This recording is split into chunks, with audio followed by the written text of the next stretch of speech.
Hello students, welcome to my YouTube channel GS study point. चलिए ACF की जो chemistry की क्लास है इसको कंटिन्यू करते हैं। और आज हम जो है एक बहुत ही महत्वपूर्ण टॉपिक पीएच स्केल को डिस्कस करेंगे। एसीएफ में हर साल जो है इससे 1 से 2 क्वेश्चन पूछे ही जाते हैं। ठीक है, तो ध्यान से समझते चलिएगा ताकि इससे संबंधित जैसे भी क्वेश्चन आएंगे आप उसको कर लेंगे। 2 नंबर आपके फिक्स हैं। ठीक है, तो चलिए देखते हैं। और इससे पहले हमने जो है एसिड बेस के कॉन्सेप्ट को देखा था, स्ट्रॉन्ग एसिड स्ट्रॉन्ग बेस को देखा था। अगर आपने उन वीडियो को नहीं देखा है तो आप चैनल के प्लेलिस्ट पे जाइएगा और वहाँ पे जो है सीजीपीएससी एसीएफ करके एक प्लेलिस्ट बना है, वहाँ से जो आप इससे पहले के सारे वीडियो को देख सकते हैं। चलिए देख लेते हैं पीएच स्केल। तो देखिए पीएच क्या होता है, जो हाइड्रोजन की पावर है वो जो है पीएच इसको दर्शाता है, या पोटेंशियल ऑफ फॉर हाइड्रोजन। ठीक है, एक्चुअली में ये होता क्या है, ये एक स्केल होता है इस तरह से। और इसको जो है कोई हमें अगर कोई सोल्यूशन दिया होता है, ठीक है, कोई सॉल्यूशन दिया होता है, उसमें हम इस स्केल को डिप करते हैं तो हमें इस स्केल से ये पता चलता है कि ये जो सॉल्यूशन है वो एसिड है या बेस है। ठीक है, तो इसमें हम डेफिनेशन लिख सकते हैं कि कोई विलयन की जो एसिडिक है या बेसिक है उसको जानने के लिए जो है इस स्केल का उपयोग किया जाता है। ठीक है, और इसमें क्या होता है कि इसमें जो है इस स्केल में जो है 1 से जो है लेके 14 तक के नंबर दिए होते हैं। ठीक है, क्या दिया होता है, 1 से लेके 14 तक के। और यहाँ पे होता है एक सेंटर में होता है 7 जो होता है न्यूट्रल। देखिए अगर स्केल को हमने इस सॉल्यूशन में डाला, ठीक है, अगर हमने स्केल को इस सॉल्यूशन में डाला तो अगर सॉल्यूशन 7 पे रुक जाता है, ठीक है, सॉल्यूशन में स्केल में जो है इस तरह से बढ़ता है, इस तरह से इसमें, तो इसमें अगर ये 7 पे रुक जाता है तो इसका जैसे कि आप थर्मामीटर को लेते हैं तो थर्मामीटर में जिस तरह से मापन किया जाता है वही उसी तरीके से पीएच स्केल में भी किया जाता है। अगर ये 7 पे रुक जाता है तो इसका मतलब ये है कि जो सॉल्यूशन है वो न्यूट्रल है। ठीक है, क्या है, न्यूट्रल है, ना एसिड ना बेस। ठीक है, बिल्कुल न्यूट्रल है वो। ठीक है, अगर इससे कम आता है, ठीक है, अगर सॉल्यूशन में मान लो यहाँ चल गए 5 पे रुक गया ये, तो 5 पे अगर रुक जाता है तो इसका मतलब होता है कि ये क्या है, एसिड है। ठीक है, एसिडिक है। और अगर ये 7 के ऊपर चला जाता है, मान लो ये चला गया 10 पे, तो इसका मतलब ये है कि जो सॉल्यूशन दिया गया है वो क्या है, बेस है, मतलब क्षार है। ठीक है, इस तरह से जो है इस स्केल से ये पता लगाया जाता है। तो आगे चलिए देखते हैं। तो देखिए अगर यहाँ पे मैंने लिखा है, इसको इस तरह से डिनोट करते हैं 10-1 10-6 पर, इस तरह से जो है इस चीज को डिनोट किया जाता है पीएच को। तो अगर 10-1 आता है, ठीक है, पीएच जो है 1 है से लेके 6.9 तक है तो इसको कहा जाता है, ये होता है एसिड। अगर 7.1 से 14 तक है तो ये है बेस, और अगर सिर्फ 7 है तो ये होता है न्यूट्रल। ठीक है, क्लियर है। तो देखिए वाटर का अगर निकालते हैं, ठीक है, वाटर में होता है आपका, अगर हम वाटर को लिखते हैं कि पीएच को अगर डिनोट करते हैं तो उसको हम जो है इस तरह से पीएच को डिनोट करते हैं। ठीक है, क्योंकि देखिए अम्ल और क्षार क्या होता है कि एक होता है कि वाटर में अगर हम कोई सॉल्यूशन वाटर है तो इसमें अगर हम डिसोसिएट होता है तो H+ आयन देता है और एक देता है OH-। ठीक है, तो अगर OH अगर कोई सॉल्यूशन है, ठीक है, अगर कोई कंपाउंड है OH देता है तो क्या होता है, बेस होता है, और H आयन देता है, प्रोटॉन देता है, तो वो क्या होता है, एसिड होता है। ठीक है, तो अगर H आयन है, ठीक है, अगर एसिड है, ठीक है, तो उसको जो है हम इस तरह से जो है डिनोट करते हैं कि -log10H। H क्या होता है, यहाँ पे ये जो लिखा हुआ है, ये इस तरह से जो लिखा है ये जो है उस सॉल्यूशन में जो है प्रोटॉन की कॉन्सेंट्रेशन को दिखाता है। ठीक है, ये जो है उसकी कॉन्सेंट्रेशन को दिखाता है, और इसको जो है मोल बाय लीटर से बताते हैं। ठीक है, मोल बाय लीटर से जो है इसको मापते हैं, लिखते हैं, और इसको जो है एक्टिव मास भी कहा जाता है। और इसको अगर डिनोट करना हो तो हम N/V से डिनोट कर सकते हैं। ठीक है, और POH को हम लिखते हैं इस तरह से, लिख सकते हैं कॉन्सेंट्रेशन में OH-। ठीक है, ये क्या है, बेस के लिए होता है। क्लियर है, चलिए आगे देखते हैं।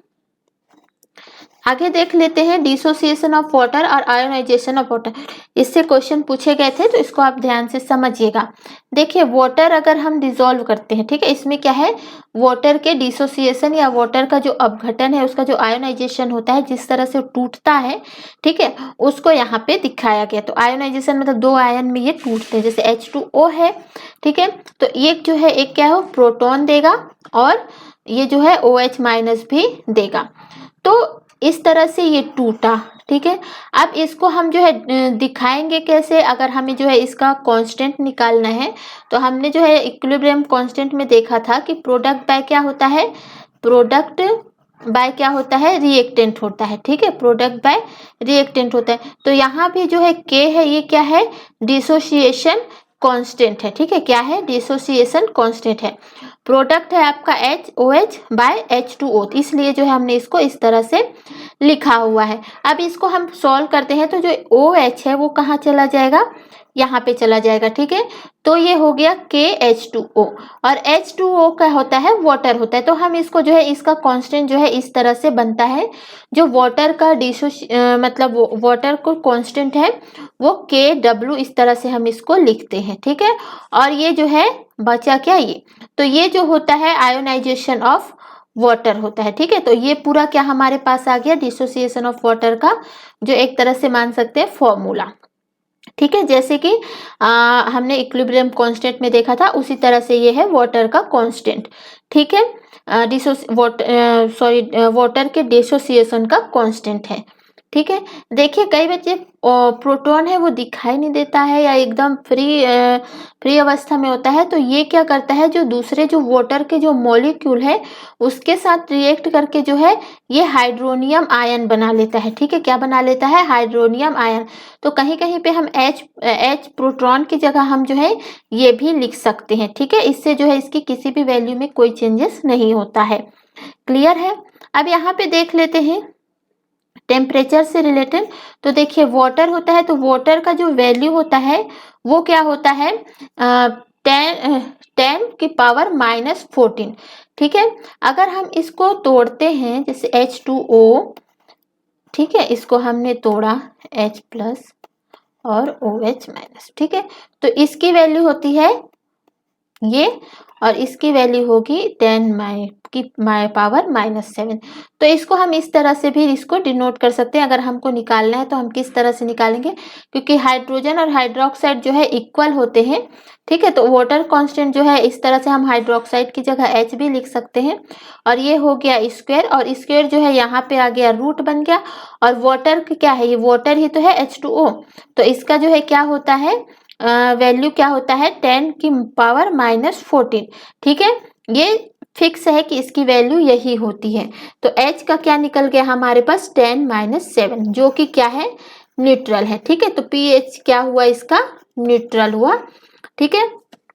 यहाँ पे एक चीज और समझिए कि 25 डिग्री सेल्सियस पे, ठीक है, याद रखिएगा 25 डिग्री सेल्सियस पे जो है वाटर जो है क्या होता है, न्यूट्रल होता है, ठीक है। वाटर क्या होता है, न्यूट्रल होता है। यहाँ पे याद रखिएगा कि अगर हम टेम्परेचर को बढ़ाते हैं, ठीक है, अगर हम टेम्परेचर को बढ़ाते हैं तो pH की वैल्यू पे क्या इफेक्ट पड़ता है, तो pH की वैल्यू क्या होती है, घटती जाती है, डिक्रीज होती जाती है, ठीक है। डिक्रीज होने का मतलब क्या होता है, वो एसिड होते जाता है, ठीक है। अगर टेम्परेचर को अगर कम करते हैं तो जो pH वैल्यू है वो क्या होती है, इंक्रीज होती है, मतलब बेस होते जाता है, ठीक है। लेकिन यहाँ पे वाटर के साथ अलग चीज है, याद रखिएगा कि अगर टेम्परेचर के साथ जो है, यहाँ मैंने लिखा है कि टेम्परेचर के साथ जो है pH स्केल एंड जो न्यूट्रल पॉइंट है उसकी जो वैल्यू है चेंज होती है।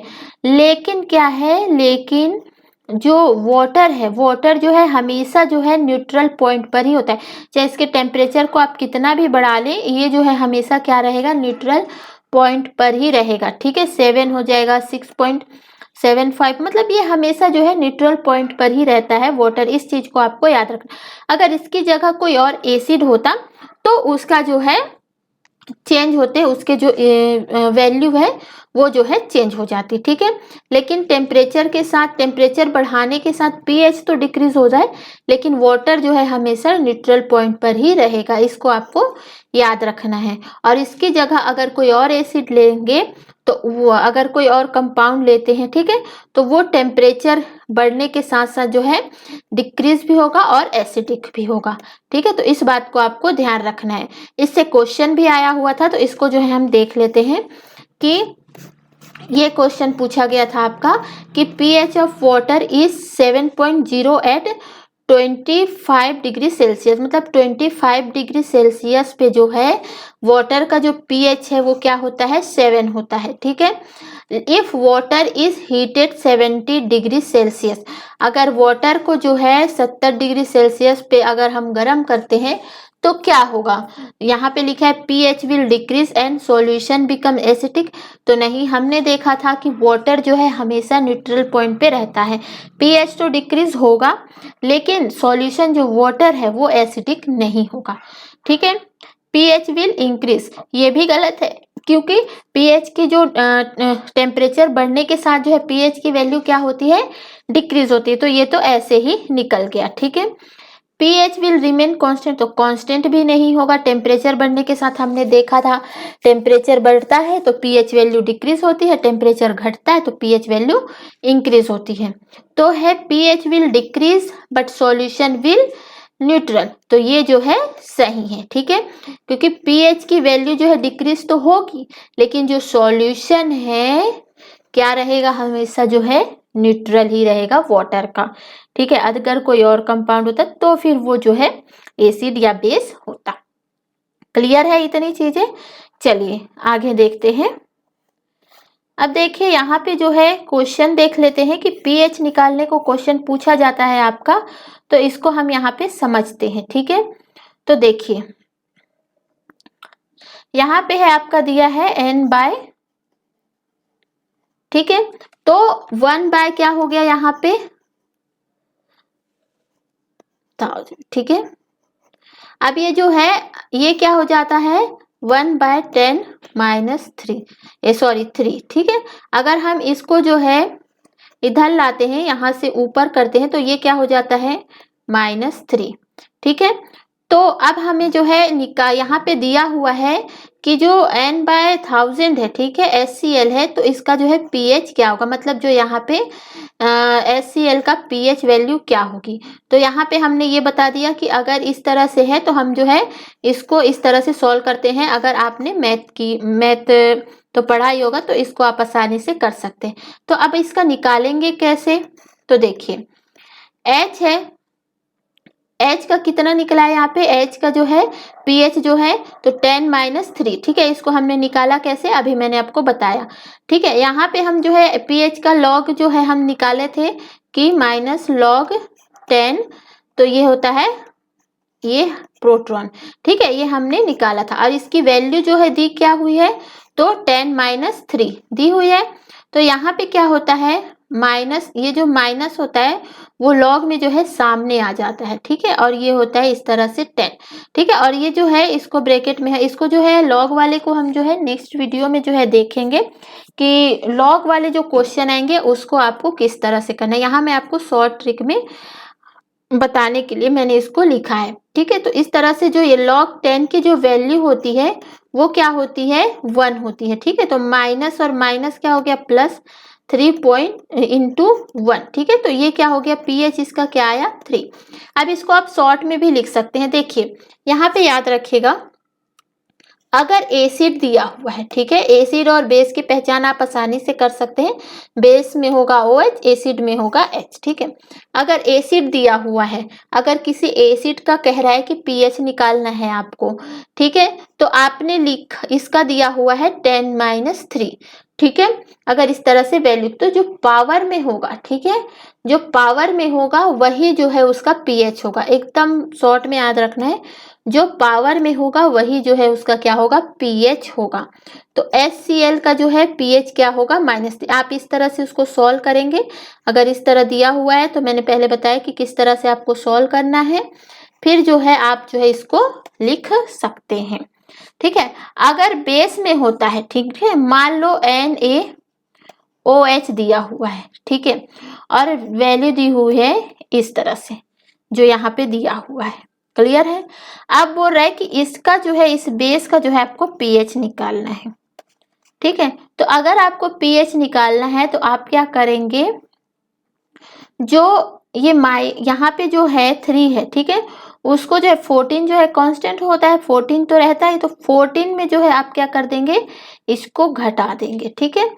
तो इसका जो बेस का जो वैल्यू है वो कितनी आ जाएगी, तो यहाँ पे आ जाएगी ये 11।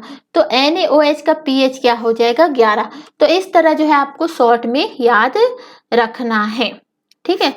यहाँ पे जैसे कि दिया हुआ है NaOH का pH आपको बताना है कि क्या होगा, ठीक है।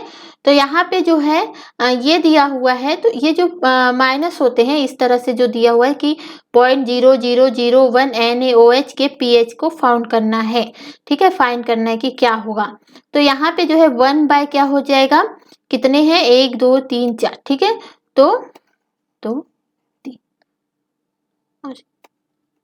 ठीक है। तो अब इसके बाद क्या करना है आपको कि जो वैल्यू हमने बताई थी -4 आएगा, क्यों आएगा, 1/10 की पावर 4 होगा, ठीक है। तो यहाँ पे हो जाएगा ये -4। अगर आप सॉल्व करेंगे लॉन्ग की, हमने पहले ही बताया कि इस तरह से ये जो है सॉल्व होगा, लेकिन इसको आपको शॉर्ट में याद रखना है क्योंकि आपको आंसर तुरंत आना चाहिए। तो ये जो 4 दिया हुआ है यहाँ पे पावर, उसको आप क्या करेंगे, 14 के साथ 4 को माइनस कर देंगे तो ये 10 होगा, ठीक है। 10 हुआ तो NaOH का pH वैल्यू यहाँ पे क्या आ गया, 10 हो गया। तो अगर 10 है तो 7 से ऊपर है, इसका मतलब ये बेस है, ठीक है। तो इस तरह से जो है आपको चीज़ों को याद रखना है। नेक्स्ट वीडियो में हम इसके जो है काफ़ी सारे न्यूमेरिकल्स करेंगे, ठीक है। साथ ही साथ जो लॉग वाले जो न्यूमेरिकल आते हैं उसको आपको किस तरह से करना है उसको भी हम जो है नेक्स्ट वीडियो में डिस्कस करेंगे, ठीक है। वीडियो पसंद आया तो वीडियो को लाइक ज़रूर कीजिएगा। Thank you for watching.